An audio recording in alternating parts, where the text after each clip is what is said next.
حضرت عربی زبان السنہ ہے، تو جو کہ حضرت آدم علیہ السلام کو سکھائی گئی تھی. اس سے پہلے جو دنیا آپ کو کس نے بتایا؟ جی آپ کو کس نے بتایا کہ آدم علیہ السلام کو سکھائی گئی تھی؟ ابھی میں نے تو یہی پڑھا یہاں، ہاں، میں نے تو یہی سنا. انسان کو سکھائی گئی تھی. آدم تو بہت بعد میں پیدا ہوئے ہیں. جی وہی میرا آدم سوال. باتیں کس طرح کرتے تھے؟ پہلے اس سے نبی بننے سے پہلے آپس میں کیا باتیں کیا کرتے تھے؟ یہ غلط فہمی ہے.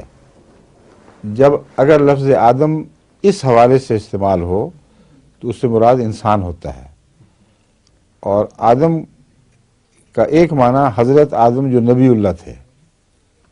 یہ دو الگ الگ معنی ہیں جن میں لفظ آدم استعمال ہوتا ہے.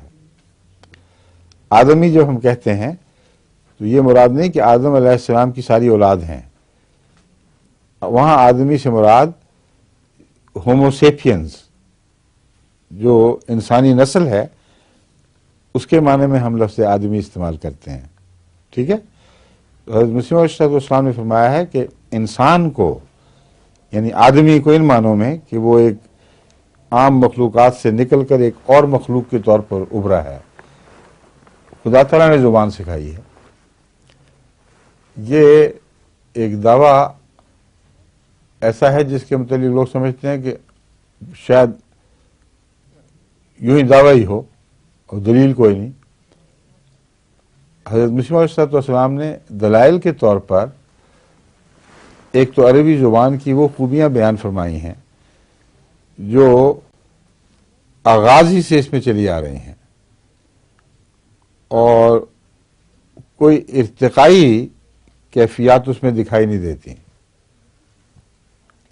اگر یہ زبان از خود بڑھتے بڑھتے ترقی کرتے کرتے کہیں پہنچی ہو تو وہ بھی ہو سکتا ہے اللہ نے سکھائی ہو، مگر اس پہ لوگ شک کرتے ہیں. پھر کہتے ہیں پہلے اوں شروع کی، ٹونٹاں شروع کی، پھر آہستہ آہستہ اس سے سب بچہ کہتا ہے، اشارہ کر دیا ماما، پھر آہستہ آہستہ پانی کو مم. اس طرح اگر زبان بڑی ہو تو عربی زبان کے اندر ایک لمبا ارتقائی دور ایسا دکھائی دینا چاہیے، اور پھر وہ قاعدے قانون نہیں بنا کرتے ارتقاء کے ذریعے جو مکمل زبان کو ایک سانچے میں ڈھالے ہوئے ہیں. اس کے لیے ایک باشعور ہستی کا ان قواعد کو طے کرنا ضروری ہے. سمجھیں؟ بس عربی کے جو قواعد ہیں اور جس طرح یہ ٹکسالی کی ڈھلی ہوئی زبان ہے، یہ دنیا کی کسی زبان میں اس سے نہیں ملتے. تو بہت سے دلائل حضرت مسیح موعود علیہ السلام نے اس کے حق میں دیے، اور السنہ کتاب لکھی جس سے ثابت کیا کہ ہر دوسری زبان ٹریس ہو جاتی ہے عربی کو، اور عربی ان قواعد سے دوسری زبانوں میں ٹریس نہیں ہو سکتی. یعنی ایک یک طرفہ رخ ہے. ہر دوسری زبان کے الفاظ کو 12 ایسے قوانین آپ نے بیان فرمائے جن کے اطلاق کے نتیجے میں آپ واپس عربی تک پہنچا کے دیکھ سکتے ہیں کہ ہاں یہاں سے چلا تھا. لیکن عربی کے الفاظ سے یہی سلوک کر کے دوسری زبانوں میں پہنچانے کی کوشش کریں، نرویجن میں، چینی میں، دوسری زبانوں میں، تو اکثر الفاظ نہیں پہنچیں گے وہاں. صرف وہی پہنچیں گے جو وہاں سے چل کے عربی تک پہنچے تھے. ان کا دو طرفہ رستہ بن گیا، اور بھاری اکثریت الفاظ کی عربی کی رہ جائے گی جو نارویجن یا چینی یا جاپانی زبان کے ساتھ کی طرف ٹریس ہو ہی نہیں سکتے. تو حضرت مسیح موعود علیہ السلام نے بڑی حکمت کے ساتھ سائنسی انداز میں یہ بھی ثابت فرمایا کہ یہ ایسی زبان ہے کہ یہ اچانک ابھری ہے، اور اچانک ابھرنے والی زبان جو ہے وہ اگر قدیم ترین بھی ثابت ہو جائے تو اس کا مطلب ہے کہ قدیم ترین زبان میں کوئی تبدیلی نہ ہوئی ہو، اور جو زبانیں اس سے نکلی ہیں وہ تبدیل ہو رہی ہیں. تو ان سب باتوں کو اکٹھا پڑھیں تو ایک قطعی سائنسی ثبوت ہے اس بات کا کہ عربی زبان از خود نہیں بنی، نہ انسان کی کوششوں سے عام انسانی معاشرے کی تمدن کے نتیجے میں یہ ظہور میں نہیں آئی. یہ بنی بنائی گھڑی گھڑی اوپر سے اتری ہے. اس بات کا سائنسی ثبوت جو حیوانی دنیا سے ہم پیش کر سکتے ہیں، اور وہ بہت ہی اہم ثبوت ہے، وہ یہ ہے کہ ارتقاء بہت لمبا عرصہ لیا کرتا ہے، اور جانوروں کی دنیا میں 1 بلین سال سے ارتقاء ہو رہا ہے، مگر جانور نے ارتقاء کے ذریعے زبان نہ سیکھی، اور جانور اور انسان کی زندگی میں جو گیپ ہے وہ بہت چھوٹا ہے۔ جتنا لمبا عرصہ زبان کے ارتقاء کے لیے جانور کی دنیا سے انسان تک کے درمیان چاہیے، اس کا کروڑواں حصہ بھی نہیں ہے وہ فاصلہ۔ سمجھ گئے بات؟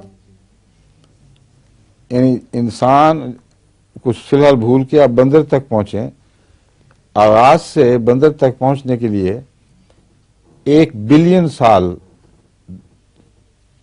درکار تھے، درکار تو اس سے بھی بلین زیادہ ضرورت تھی سالوں کی، بلین ضرب بلین ضرب بلین، ایک سیل سے لے کر بندر تک بہت زیادہ وقت چاہیے، مگر سیل سے لے کر بندر تک کل 1 ارب سال ہے صرف۔ اول تو اسی نے سائنسدانوں کو مبہوت کر رکھا ہے کہ اتنے چھوٹے عرصے میں 1 ارب سال میں یہ اتنا بڑا ارتقاء ہو کیسے گیا، مگر اس سارے عرصے میں زبان کا ارتقاء نہیں ہوا۔ سوچنے کی بات ہے۔ کبا اسی طرح کہاں کہاں کرتا ہے جو ادب سے جب سے پیدا ہوا ہے، چڑیا نے وہی چوئی چوئی سیکھی ہے، اور شیر نے دہاڑنا، اور ہاتھی نے وہ اپنی آواز کیا کہتے ہیں اس کو جو نکالتا ہے، چنگھاڑنا، اور گدھا ہینکتا ہے۔ ہاں، تو یہ ساری چیزیں ہر جگہ ایک جیسی ہیں، کوئی ارتقاء نہیں، اور بندر اور انسان کے درمیان اتنا چھوٹا فاصلہ ہے، یعنی ارتقائی فاصلہ کہ 1 کروڑ سے بھی کم ہے وہ فاصلہ، کیونکہ 100 کروڑ میں سارا ارتقاء ہوا ہے، تو انسان کی جو پیدائش ہے وہ چند لاکھ سال سے پیچھے ہے ہی نہیں، یہ حقیقت ہے ثابت شدہ۔ تو اب دیکھنے والی بات یہ ہے کہ بندر تک تو ارتقاء 1 ارب سال کا قریباً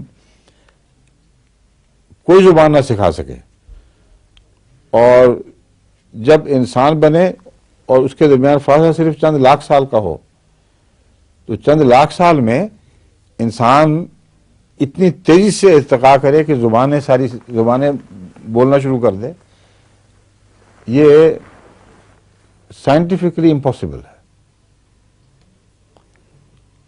اور پھر اس کا ٹریس ملنا چاہیے پیچھے۔ انسان سے پہلے بندر کے درمیان ایسے جانور ملنے چاہیے جنہوں نے تھوڑا بولنا شروع کیا، پھر زیادہ بولنا شروع کیا، پھر زیادہ بولنا شروع کیا، یہاں تک کہ انسان نے ان سے کچھ اخذ کر لیا، وہ ہے ہی کوئی نہیں، ٹوٹل گیپ۔ اس لیے یہ اتنی قطعی دلیل ہے ایک سائنٹیفک کہ کوئی دنیا کا سائنسدان اس کو جھٹلا سکتا ہی نہیں ہے کہ یہ الہامی زبان ہے، اور جس کلام الہی نے یہ مضمون پیش کیا ہے اس نے حیرت انگیز صفائی سے یہی بات بیان فرمائی، خلق الانسان علمہ البیان، اور کسی جانور کے متعلق یہ نہیں فرمایا کہ علمہ البیان۔ صاف پتہ چلتا ہے کہ یہ غلط فہمی دور کرنے کی خاطر یہ آیت آئی ہے کہ تو یہ نہ سمجھنا کہ وہ ارتقائی چیز تھی جو آہستہ آہستہ حاصل ہو گئی ہے، یہ سکھائی گئی ہے، تعلیم دی گئی ہے۔ اور پھر ربک الاکرم الذی علم بالقلم، تو پہلے بیان بھی خدا نے سکھایا، لکھنا بھی خدا نے سکھایا، نہ جانوروں کو بیان آتا ہے نہ لکھنا آتا ہے۔ دیکھ لیا کیوں جی، وقت ابھی ہے نا، فرمائیے۔ ظہور مہدی آخر زمان